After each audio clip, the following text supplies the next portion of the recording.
Have you ever been in a place mentally, physically, emotionally where you felt inadequate? I mean, where you felt just unworthy? You felt of none importance? I mean, have you ever been in a place where you were surrounded around people, and though you were around people, you still felt as if you were alone?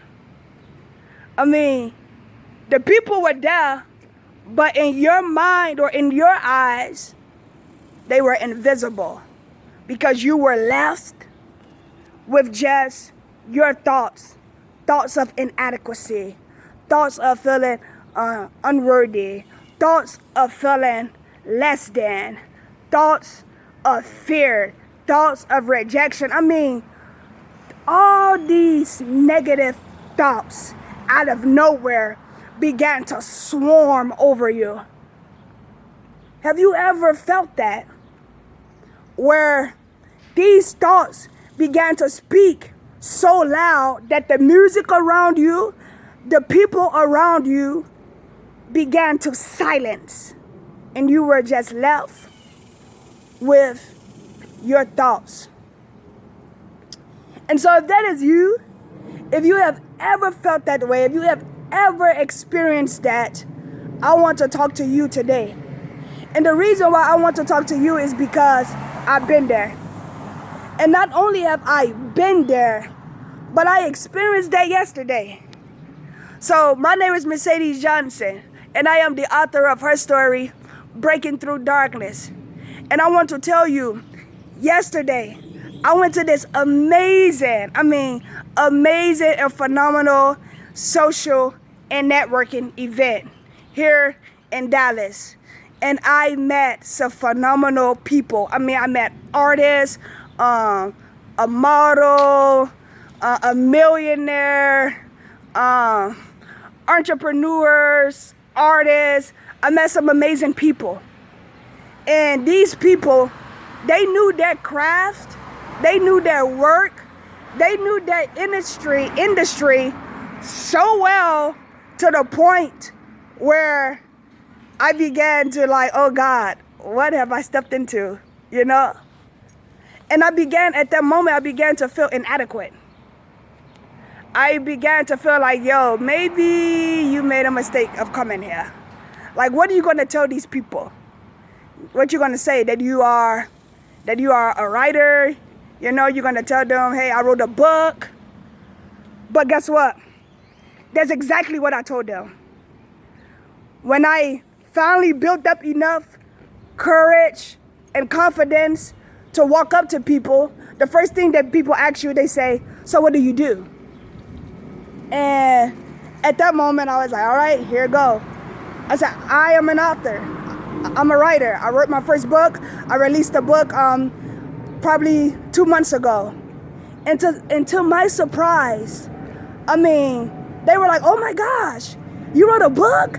Where can we get the book from? And how long did it take you to write the book? And oh my gosh, I have always wanted to write a book. And I was like, oh, that's what's up. Well, it took me this long, and it was the process, and blah, blah, blah, blah, blah.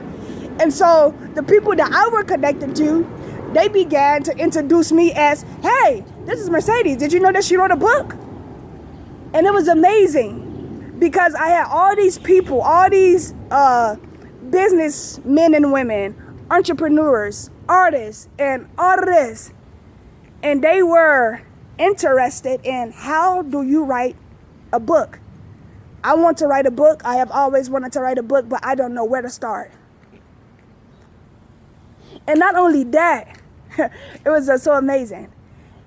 The guy who hosted the event, who also is an owner of multiple businesses, came to me, Mercedes, little girl from Chicago, who had a stuttering problem, who couldn't get a word out without stuttering, who barely knew how to read, who didn't learn how to actually read and articulate words, articulate sentences until high school who was a druggie, this kid here, me, who came to me and said, I have an $8 million idea and an $8 million plan. And I need a writer to help me articulate my thoughts and put it on paper. And he began to tell me, this is what I'm looking for, this is what I'm trying to write. And I thank God because I immediately captured his vision and said, this is what you're trying to do.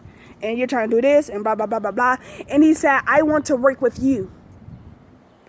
You are the person that I want to work with. And at the moment, he, he gives me his business card. He said, email me. He said, you do not want to miss out on this opportunity because eventually it will be worth $8 million and I want to work with you. So what does all this mean? What does it have to do with the beginning of what I was saying? This is what it means.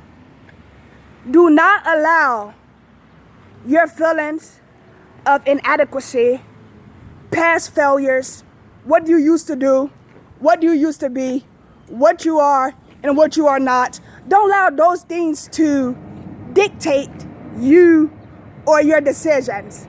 If I would have allowed those voices of fear and past voices to dictate my decisions or my decision of stepping out of my comfort zone to talk to the people, to say, hey, I'm an author, I'm a writer, this is what type of writing I do, I would have never met this millionaire who wanted to work with me.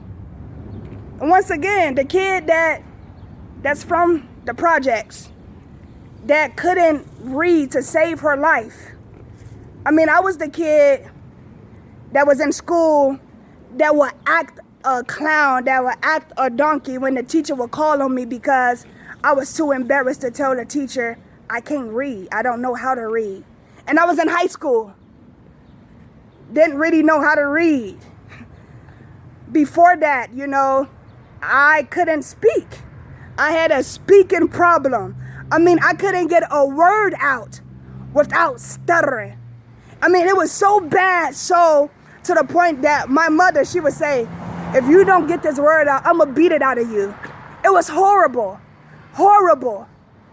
And now, I mean, all glory be to God, but now I have traveled to different states speaking at speaking engagements. And when people even speak, the first thing they say, oh my gosh, you sound like you've been doing this for years. No, that was at one point in time, I couldn't speak. There was one point in time, I didn't know how to read. And now, when you talk to me, Mercedes, what are you doing? Oh, I'm reading. I love reading now. I love speaking sometimes now. And so, do not allow what you used to go through or your inadequacies. Don't allow those things or your flaws.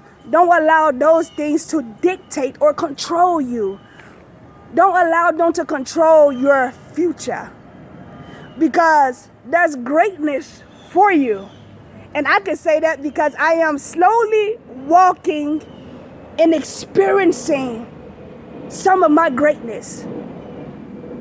And I believe that if I was able to overcome addictions, if I was able to overcome suicidal thoughts, if I was able to overcome, my illiteracy, in my academics, if I was able to overcome those things, I believe that you can as well.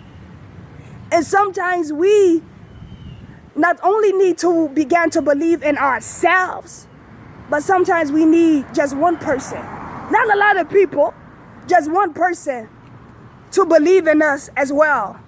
And so I want to make a stand to let you know that if you are one of those people that is like, man, I have this idea, I want to do this, I want to do that, but I don't know. I mean, maybe